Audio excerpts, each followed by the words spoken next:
നമസ്കാരം. വോട്ടിന് കിട്ടിയത് നന്ദി മാത്രം. ആർ ശ്രീലേഖയ്ക്ക് കണ്ണീരും. സ്വാഗതം വക്രദൃഷ്ടിയിലേക്ക്. തിരുവനന്തപുരം നഗരസഭാ ഭരണം നേടിയാൽ 45 ദിവസത്തിനുള്ളിൽ പ്രധാനമന്ത്രിയെ പങ്കെടുപ്പിച്ച് വികസന രേഖ അവതരിപ്പിക്കുമെന്ന് BJP ജനങ്ങൾക്ക് വാക്കുകൊടുത്തിരുന്നു. നഗരവികസനത്തിന് പ്രധാനമന്ത്രിയുടെ നേരിട്ടുള്ള പിന്തുണയോ? ജനം ആവോളം വോട്ട് ചെയ്ത് 50 സീറ്റും കൊടുത്തു. ദോഷം പറയരുതല്ലോ. BJPയും മേയർ VV രാജേഷും വാക്കുപാലിച്ചു. 27 ദിവസത്തിനുള്ളിൽ തന്നെ പ്രധാനമന്ത്രി എത്തി. മേയറെ ആശ്ലേഷിച്ചു, ഡെപ്യൂട്ടി മേയറെ അനുഗ്രഹിച്ചു, വോട്ടർമാർക്ക് നന്ദിയും പറഞ്ഞു. കേരളത്തിന് അതിവേഗ തീവണ്ടി, തിരുവനന്തപുരത്തിന് മെട്രോ, എന്തെല്ലാം പ്രഖ്യാപനങ്ങളായിരുന്നു മാധ്യമങ്ങളെല്ലാം പ്രവചിച്ചു കളഞ്ഞത്. കിട്ടിയത് വെറും നന്ദി മാത്രം. ഇതിനെയാണ് പറ്റീര് എന്ന് പറയുന്നത്. പ്രധാനമന്ത്രി എത്തുന്ന ഡേറ്റ് എനിക്ക് പറയാൻ സാധിക്കില്ല. എന്തായാലും ഇന്നലെയാണ് റിസൾട്ട് വന്നത്. ഇന്ന് 1 ആയി. ഞങ്ങൾ 45 ദിവസമാണ് പറഞ്ഞത്. കൊടിയേറി മക്കളെ അങ്ങോട്ട് നോക്കണം. അപ്പൊ ശരിക്കും വക്കീല് തന്നെയാണല്ലേ? കാണാനൊരു ലുക്കില്ലെന്നേ ഉള്ളൂ, ഭയങ്കര ബുദ്ധിയാ. പൂരമായി പൊടിപറത്തിയ റോളമായി ചുടയുടെ പെരും പണമെടുത്തൊരു ചെറുപടയുടെ വരവിത സകിലടിച്ചൊരു മുകിലപാടി നഗര മുകളിൽ മങ്കിടങ്ങൾ കുഴവയായി കുഴലുമായി കൊടുമുടി കൊടുക്കണം.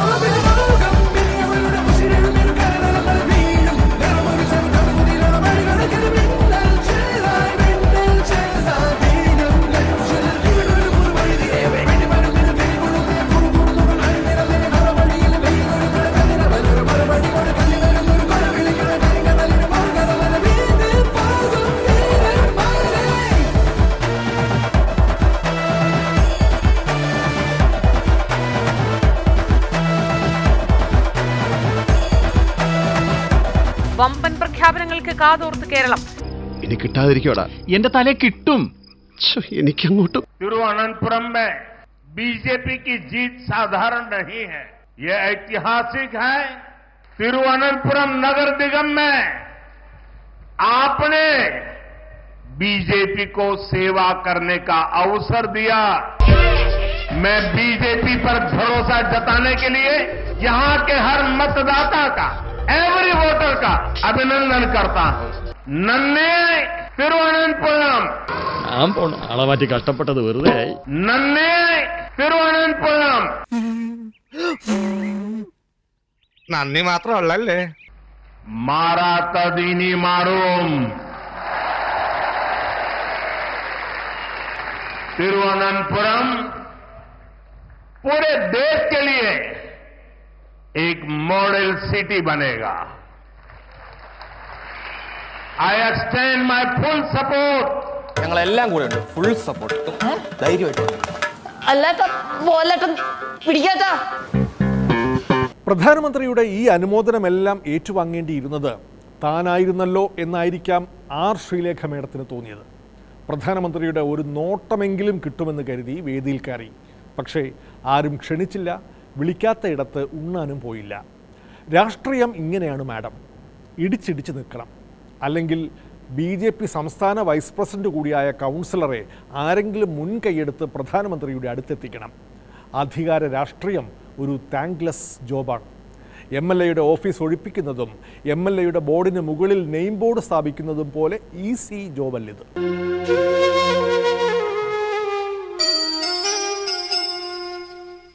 ആറ്റിറമ്പിലാൽ മരത്തിൽ ചേക്കൊഴിഞ്ഞ കൂടിനുള്ളിൽ വീണുടഞ്ഞ മോഹം കൂട്ടിവച്ചതാരോ,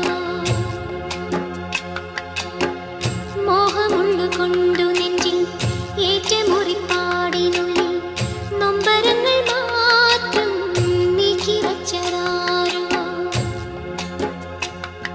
VVIP എൻട്രൻസിലൂടെ കയറി വന്ന അദ്ദേഹം അതേ എൻട്രൻസിലൂടെ പോകുമ്പോൾ ഞാൻ പോകുന്നത് ശരിയല്ലല്ലോ എന്ന് വിചാരിച്ചാണ് ഞാൻ അവിടെ നിന്നത്. മാധ്യമ ചാനലുകളിലും വളരെയധികം മോശമായ രീതിയിൽ ഇതിനെക്കുറിച്ച് പരാമർശിച്ച് കണ്ടു. ഇതിലാരും വെറുതെ തെറ്റിദ്ധരിക്കേണ്ട. ഞാൻ നിങ്ങളുടെ സ്വന്തം ശ്രീലേഖ.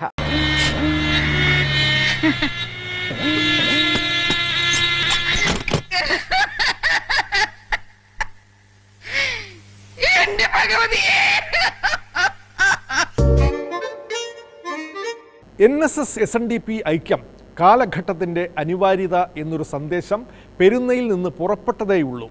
അതങ്ങ് കണിച്ചുകുളങ്ങരയിൽ എത്തും മുമ്പ് അവിടെ നിന്ന് നായർ മുതൽ നസ്രാണി വരെയുള്ളവരുടെ ഐക്യാഹ്വാനം യാത്ര പുറപ്പെട്ടിരുന്നു.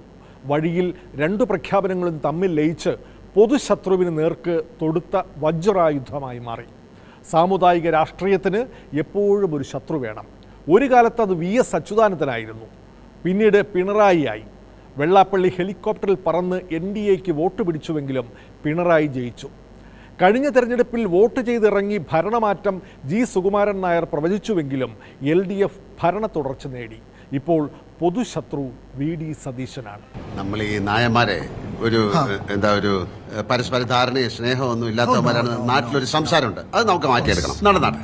ഒരു നേതാവ് ഇവിടെ വന്ന് പോയ നേതാവ് NSSന്റെ മുഴുവൻ സഹായം വാങ്ങിച്ചിട്ട് ജയിച്ചു കഴിഞ്ഞപ്പോൾ പറഞ്ഞ എന്താണ്? പാർട്ടിയുടെ അന്തസ്, പാർട്ടിയുടെ അഭിമാനം, അതെല്ലാം സംരക്ഷിച്ചുകൊണ്ടുള്ള നിലപാടുകൾ നമുക്ക് വേണം. അവരിയ്ക്കാൻ പറയുമ്പോൾ നമ്മൾ ഇരിക്കുക പോലും ചെയ്യാതെ വിനീത വിധേയരായി കിടക്കുമ്പോഴാണ് ഞാൻ ഇരിക്കാൻ പറഞ്ഞപ്പോൾ കിടന്ന ആളാണ്, പിന്നെ ഇങ്ങനെ കൈകാര്യം ചെയ്താൽ മതി എന്ന് തോന്നും. ഇവിടെ കഴിഞ്ഞ തെരഞ്ഞെടുപ്പിന് ഈ തിണ്ണയിൽ ഇവിടെ വന്ന് ഞാൻ കസേരയിൽ അവിടെ ഇരിക്കുക, കസേരയിൽ അടുത്ത് നിന്ന് തിണ്ണയിലിരുന്ന് ഇറങ്ങിയില്ല. ഇവിടെ 1.5 മണിക്കൂർ ഇവിടെ ഇരുന്നു. എന്നിട്ടാണ് അങ്ങോട്ട് ഇറങ്ങി വെച്ച് തിണ്ണ ഇറങ്ങരുതെന്ന് പറയുന്നത്. ശ്രീകണ്ഠൻ നായരല്ലേ? ശ്രീകണ്ഠേശ്വരൊന്നും അല്ലല്ലോ. അസൂയ.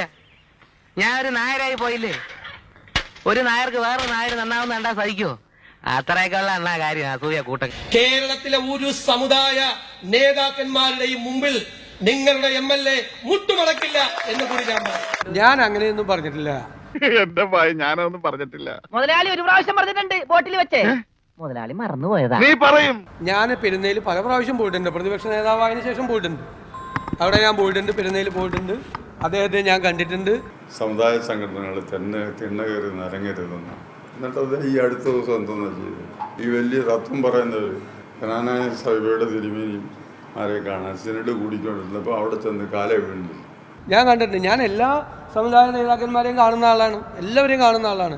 എന്തിനാ അങ്ങത്തെ എന്തിനാ പോയത്? അപ്പം അതുകൊണ്ട് അതൊന്നും പറയാൻ അവർക്കാർക്കും യോഗ്യതയൊന്നുമില്ല. കുട്ടപ്പന് മോട്ടോർ പണി അറിയാവുന്നിടത്തോളം കാലം എവനൊന്നും കുട്ടപ്പന ഒരു പുല്ലും ചെയ്യൂല. വ്യക്തിപരമായി നമ്മളെല്ലാവർക്കും നമ്മുടെ രീതികൾ ചിലപ്പോൾ ഇഷ്ടമാണെന്നില്ല, നമ്മുടെ സമീപനം ചിലപ്പോൾ ഇഷ്ടമാണെന്നില്ല. അതൊക്കെ അവരുടെ അവകാശമാണ്. വ്യക്തിപരമായുള്ള നമ്മളോടുള്ള അഭിപ്രായ വ്യത്യാസം പ്രകടിപ്പിക്കാൻ അവർക്ക് എല്ലാ സ്വാതന്ത്ര്യമുണ്ട്. ആ സ്വാതന്ത്ര്യം അവർ ഉപയോഗിക്കട്ടെ. അടി കിട്ടും, ഒരു സംശയമില്ല. ഇങ്ങനെ മുന്നോട്ട് പോയാൽ കോൺഗ്രസിന് അടി കിട്ടും. അത് കോൺഗ്രസ്സുകാർ ശ്രദ്ധിക്കേണ്ട കാര്യമാണ്.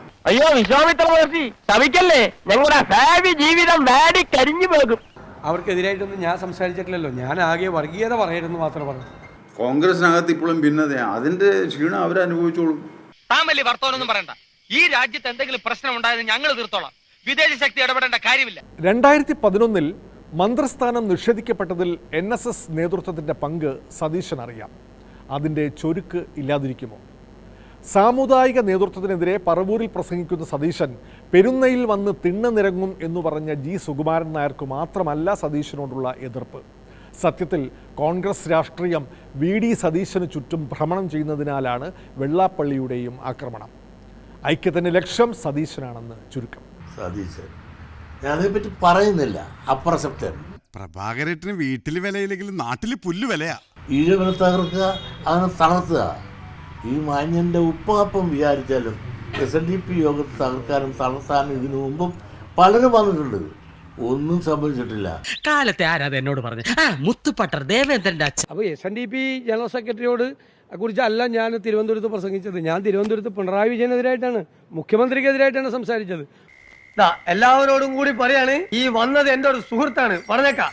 അവന്റെ ശരീരത്തിൽ ഒരു തരി മണ്ണ് വീണാൽ കീലേരിന്റെ കത്തിയത് സഹിക്കൂല കേട്ടോ. അതേ നല്ല പ്രായമായ ആളാണ്. ഇരിക്കുന്ന സ്ഥാനം എന്ന് പറയുന്നത് വലിയ പ്രധാനപ്പെട്ട ആളുകൾ ഇരുന്ന സ്ഥാനമാണ്. അങ്ങനെ ഒരാളെ കുറിച്ച് മോശമായൊരു വാക്ക് പോലും ഞാൻ പറയില്ല എന്ന് പറഞ്ഞത്. ലീഗിനെയാണ് ഞാൻ അവരുടെ വർഗീയ സ്വഭാവത്തെ പറ്റി എതിർത്തത്. എന്നിട്ട് എന്നെ വർഗീയവാദിയാക്കിയാണ്. ആടിനെ പട്ടിയാക്കി പേപ്പട്ടിയാക്കി എന്നെ തല്ലിക്കൊല്ലാൻ ശ്രമിക്കുന്നത്. എന്നെ ഇവിടുന്ന് ഓടിച്ചു കളയാമോ, അങ്ങനെ ഇല്ലായ്മ ചെയ്ത് കളയാമോ ആർക്കെങ്കിലും മോഹം ഉണ്ടെങ്കിൽ ആ മോഹം മോഹമായിട്ടിരിക്കുള്ളൂ. ഞാൻ പറഞ്ഞിട്ടില്ല. ഞാൻ പറഞ്ഞത് അദ്ദേഹം പറഞ്ഞത് ഗുരുനിന്ദയാണ്.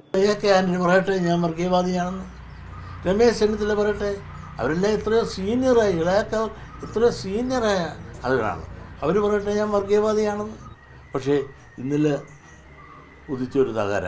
പിന്നെ എനിക്കെതിരെ വ്യക്തിപരമായി പറയുന്നതിൽ എനിക്ക് യാതൊരു വിരോധമില്ല. കാരണം ഞാൻ വിമർശനത്തിന് അതീതനായിട്ടുള്ള ആളല്ല. സമുദായ നേതാക്കന്മാർക്ക്, രാഷ്ട്രീയ നേതാക്കന്മാർക്ക്, സാംസ്കാരിക പ്രവർത്തകർക്ക്, എൻ്റെ പാർട്ടിയിൽപ്പെട്ട അംഗങ്ങൾക്ക് ഒക്കെ എന്നെ വിമർശിക്കാനുള്ള സ്വാതന്ത്ര്യമുണ്ട്. ജി സുകുമാരൻ നായർക്ക് വെള്ളാപ്പള്ളിയുടേതുപോലെ UDF വിരുദ്ധതയില്ല. കോൺഗ്രസിൻ്റെ ആഭ്യന്തര രാഷ്ട്രീയത്തിൽ സതീശൻ പിടിമുറുക്കുന്നതിലാണ് എതിർപ്പ്. തീരുമാനമെടുക്കേണ്ടവർ മുൻകൂട്ടി അറിയണം, കൊള്ളാവുന്നവർ വേറെയുമുണ്ടല്ലോ. കോൺഗ്രസിനകത്ത് ഞാൻ ഇലക്ഷന് വേണ്ടി പറയുന്നതല്ല കേട്ടോ. രമേശ് ചെന്നിത്തലയ്ക്ക് കോൺഗ്രസിനകത്തുള്ള ഒരു പാരമ്പര്യം ഇന്ന് ഇവിടുത്തെ ഏത് നേതാക്കന്മാർക്കുണ്ട്.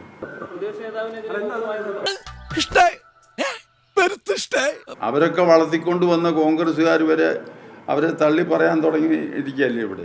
ഞാൻ ഒരാൾക്കെതിരെ മോശമായിട്ടുള്ളൊരു വാക്ക് പറയില്ല. എനിക്കെതിരായിട്ട് എന്തെല്ലാം മോശമായ വാക്കുകൾ എത്രയോ നേതാക്കൾ പറഞ്ഞു, എത്രയോ സമുദായ നേതാക്കൾ പറഞ്ഞു, എത്രയോ അദ്ദേഹം മോശമായ വാക്കൊന്നും എനിക്കെതിരെ ഉപയോഗിച്ചിട്ടില്ല. ഞാൻ ചോദിക്കട്ടെ, രമേശ് ചെന്നിത്തലയ്ക്ക് ഉള്ള യോഗ്യത ഇവിടുത്തെ ഇന്ന് നിലവിലുള്ള കോൺഗ്രസ്സുകാർക്ക് ആർക്കെങ്കിലും ഉണ്ട്? എന്നാലും എന്റെ പൊട്ട നീ ഇതെങ്ങനെ? ഞാൻ ട്രൈ ചെയ്തിടാ എന്റെ ട്രൈ കണ്ട അവള് വീണു. ഐക്യത്തിൻ്റെ അനിവാര്യതയിൽ രണ്ടു കൂട്ടർക്കും അഭിപ്രായ വ്യത്യാസമില്ലെങ്കിലും ലീഗ് വിമർശനത്തിൽ വെള്ളാപ്പള്ളിക്ക് മാത്രമാണ് താല്പര്യം. നായർ-ഈഴവ സഖ്യം അലസിപ്പോയതിന് കാരണക്കാർ ലീഗാണെന്നുവരെ വെള്ളാപ്പള്ളി വെച്ചു കാച്ചുന്നു. എന്തുകൊണ്ട് നിങ്ങളുടെ എനിമിറ്റി അവസാനിപ്പിച്ചുകൂടാ എന്നാണ് ഞാൻ ചോദിക്കുന്നത്.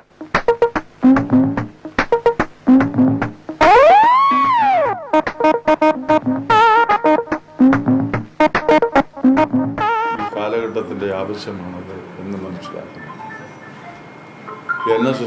NSSന്റെ നേതൃത്വവുമായി ആലോചിച്ച് അതിനനുകൂലമായൊരു തീരുമാനമെടുക്കുമെന്ന് തന്നെയാണ് എൻ്റെ വിശ്വാസം.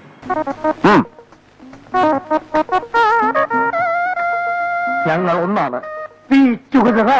ഒന്ന് യോജിച്ചു പോയാൽ ഇവിടെ ഈ രാജ്യത്ത് സുനാമി സംഭവിക്കുമോ?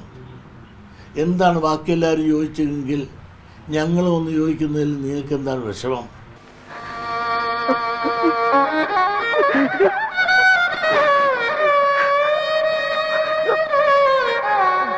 യോജിക്കേണ്ടവർ യോജിക്കേണ്ട സമയത്ത് യോജിച്ചേ തീരൂ. അത് നിയതിയുടെ ഒരു നിയമമാണ്. കാലഘട്ടത്തെ ഇന്നത് സ്വീകരിക്കാൻ അതിൻ്റെ ഉൾവിളി ഇന്നുണ്ട് താനും. ഡോണ്ട് വറി, എല്ലാം നടക്കേണ്ട സമയത്ത് നടക്കും, ഇല്ലെങ്കിൽ ഞാൻ നടത്തും. വ്യക്തിപരമായി എനിക്ക് അതിനകത്ത് ഈ ഐക്യം ആവശ്യമാണ് എന്ന്, സംഘടനാപരമായും ആവശ്യമാണെന്ന് എനിക്ക് തോന്നുന്നു. അളിയന്റെ മനസ്സ് കാണാൻ ഞാൻ വൈകിപ്പോയി. എതിർ ഗ്രൂപ്പിൽ നിന്ന് അളിയനെതിരെ കളിച്ചതിന് എന്നോട് പൊറുക്കണം. അതൊന്നും സാരമില്ല. അദ്ദേഹത്തിന് തോന്നാനും എനിക്കിങ്ങനെ തോന്നാനും സമൂഹം അത് രണ്ടു കൈയും നീട്ടി സ്വീകരിക്കുന്ന ഒരവസ്ഥയിലേക്ക് എത്തിയെങ്കിൽ അത് ജനം ആഗ്രഹിക്കുന്ന ഒന്നായി മാറി എന്നുള്ളത് കൊണ്ട് തന്നെ മനുഷ്യന്റെ ഓരോ അവസ്ഥകളെ എന്റെ പേരിൽ ഓരോരോ കേസ് കൊടുക്കുമ്പോഴും എന്റെ മനസ്സ് നീറുന്നുണ്ടായിരുന്നതാ. എന്റെ നീറുമെന്ന് എനിക്കറിയാം. കലികാലമായതുകൊണ്ട് തോന്നിയതാണല്ല. എല്ലാവരും തമ്മിൽ സന്ധിക്കുന്നത് നമുക്ക് സന്തോഷമുള്ളൂ. എല്ലാവരും തമ്മിൽ യോജിച്ചു പോകുന്നതാണ് ഏറ്റവും നല്ലത്. കേരളത്തിൽ അങ്ങനെ കേരളത്തിൻ്റെ ഒരു പേര് ഇന്ത്യയിലെ ഒരു വ്യത്യസ്തമായ സംസ്ഥാനമായി മതസൗഹാർദ്ദം നിലനിൽക്കുന്ന സമുദായങ്ങളും മതങ്ങളും എല്ലാം ഒരുമിച്ച് പോകുന്ന ഒരു സ്ഥലം എന്നുള്ള പേര് കേരളത്തിലുണ്ടാവട്ടെ. അതിൽ നമ്മളെല്ലാം അഭിമാനിക്കണ്ടേ? NSS SNDP ഒക്കെ യോജിക്കുന്നതിൽ ഒരു തെറ്റുമില്ല. അവരൊക്കെ യോജിച്ച് പോകണമെന്ന് തന്നെയാണ് എൻ്റെ എന്നത്തെ അഭിപ്രായം. എല്ലാ മതസംഘടനകളും യോജിച്ചു പോകുന്നത് നല്ല കാര്യമാണ്. ലീഗ് നേതൃത്വം ആണ് NSSനെ SNDPയെ തമ്മിൽ തെറ്റിക്കുന്നത്. യോജിക്കാൻ പാടില്ല എന്ന് പറഞ്ഞുകൊണ്ട് ഞങ്ങൾ അകറ്റി നിർത്തിക്കൊണ്ട് ഈ പണികളെല്ലാം ചെയ്തു. ഇതെല്ലാം കൂടി നമ്മൾ കുറ്റായോ? എന്തിനാ ലീഗിനെ വലിച്ചടക്കണത്? ഒരു ഇൻഡയറക്റ്റ് ആയിട്ട് വർഗീയത കൊണ്ടുവരാൻ നോക്കുക. അതായത് ഇനി കൂടുതൽ വ്യാഖ്യാനിച്ച് കാട് കയറണ്ട, വേറെ പണി നോക്കുക. നമുക്ക് കാത്തിരുന്ന് കാണാനേ. പൊളിറ്റിക്സ് അല്ലേ, രാഷ്ട്രീയമല്ലേ. അതൊക്കെ ഒരു സസ്പെൻസായി നിൽക്കട്ടെ, എന്നാലല്ലേ കാണുമ്പോൾ ഒരു ഗുമ്മുണ്ടാവുള്ളൂ. നായർ-ഈഴവ ഐക്യം എന്ന ആശയം ഇന്നും ഇന്നലെയും തുടങ്ങിയതല്ല. മന്നവും R ശങ്കറും കൂടി തുടങ്ങിവെച്ച ഹിന്ദു മണ്ഡലം ചാപ്പിള്ളയായി മാറി. ജി സുകുമാരൻ നായരും വെള്ളാപ്പള്ളിയും കൂടി കൊണ്ടുവന്ന നായർ-ഈഴവ സഖ്യം മധുവിധു കാലത്തിന് മുമ്പ് തന്നെ തകർച്ചയിലെത്തിയതാണ്. പുതിയ ബാന്ധവത്തിന് ആയുസ് എത്ര ഉണ്ടാവുമോ ആവും. ജീവിതം എന്ന് പറയുന്നത് മലയാള സിനിമ പോലെയാണ്. പ്രണയം മുതൽ കല്യാണം വരെ പ്രിയദർശൻ ചിത്രം പോലെയാണ്. ഭയങ്കര കളർഫുൾ ആയിരിക്കും. ആട്ടവും പാട്ടും ഓട്ടവും സ്വപ്നം കാണലും.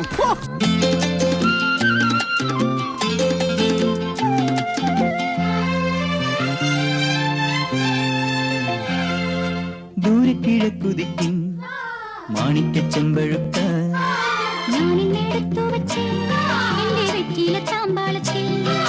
മറ്റുള്ളവർക്കൊക്കെ അവരുടെ ഏകീകരണമാകാം, മുസ്ലിം ഏകീകരണമാകാം, ക്രൈസ്തവ ഏകീകരണമാകാം. അതൊന്നും വർഗീയതയല്ല, മതമല്ല, ഹിന്ദു. അതായത് ഹിന്ദുവിന്റെ കാര്യം മാത്രം വരുമ്പോ ഉടനെ ഹിന്ദു ഈ താലി കെട്ടി അടുത്ത ദിവസം മുതൽ സത്യനന്ദിക്കാട് ചിത്രം പോലെയാണ്. പിണക്കവും ഇണക്കവും കുഞ്ഞു കുഞ്ഞു പൊട്ടിത്തെറികളും പരിഭവങ്ങളുമായിട്ടൊക്കെ അങ്ങ് പോകും. പവിഴമല്ലി പൂത്തുലഞ്ഞ നീലവാനം, പ്രണയവല്ലി പുഞ്ചിരിച്ച ദിവ്യയാമം, പൂക്കളും പുഴകളും പൂങ്കിനാവിൻ ലഹരിയും ഭൂമി സുന്ദരം. SNDP അഭിപ്രായമുണ്ടോ NSS അഭിപ്രായമുണ്ടോ എന്ന് വേർതിരിച്ച് ചോദിക്കേണ്ട കാര്യമില്ല. രണ്ടുപേരുടെയും കൂടെ ഒരേ അഭിപ്രായമുള്ളതാണ് ഒരാൾ പറഞ്ഞത്. NSS SNDP ഐക്യം പൂർണ്ണമായി. കേരളത്തിൽ ഇത്രയും വേരുള്ള രണ്ട് പ്രസ്ഥാനങ്ങൾ ഒരു ബട്ടൺ ഇട്ടാൽ 24 മണിക്കൂറിനകം കേരളം മുഴുവൻ ചലിപ്പിക്കാനുള്ള ശക്തിയുള്ള രണ്ട് പ്രസ്ഥാനങ്ങളാണ് ഇരിക്കുന്നതെന്ന് നിങ്ങൾ വിചാരിച്ചോണം. ഏത് രാഷ്ട്രീയക്കാരെയും മര്യാദ പഠിപ്പിക്കാനുള്ള ആർജവമുള്ള സംഘടനാ പാഠവുമുള്ള ശക്തിയുള്ള ഒരു രണ്ട് പ്രസ്ഥാനങ്ങളാണ്. ഭൂമി സുന്ദരം. 2 ആഴ്ച ഒന്ന് കഴിഞ്ഞോട്ടെ, നമ്മുടെ ഷാജി കൈലാസ് ചിത്രം പോലെയാണ്. എവിടുന്നൊക്കെയാണ് അടിയും ബഹളവും പൊട്ടിത്തെറിയൊക്കെ വരുന്നെന്ന് ആർക്കും പറയാൻ പറ്റില്ല.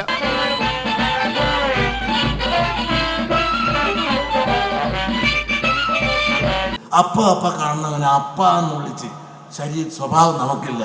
വെള്ളാപ്പള്ളി നടേശനല്ലോ സുകുമാരൻ നായർ. നായർ സമുദായത്തിന്റെ അപമാനമാണ് ഇന്നത്തെ നേതൃത്വം. ചങ്ങനാശ്ശേരിയിലെ മീൻ ചന്തയിലെ ഉണ്ടല്ലോ, മീൻ വിൽക്കുന്ന പെണ്ണുങ്ങളുണ്ടല്ലോ, അവർ ഇതിനേക്കാൾ മാന്യവും മര്യാദയായിട്ട് പറയും. വെള്ളാപ്പള്ളി നടേശനല്ലോ സുകുമാരൻ നായർ. സുകുമാരൻ നായർ എന്ന് പറയാൻ കൊള്ളത്തില്ല, കാരണം നായർ സമുദായത്തിന് ആക്ഷേപമാണ്.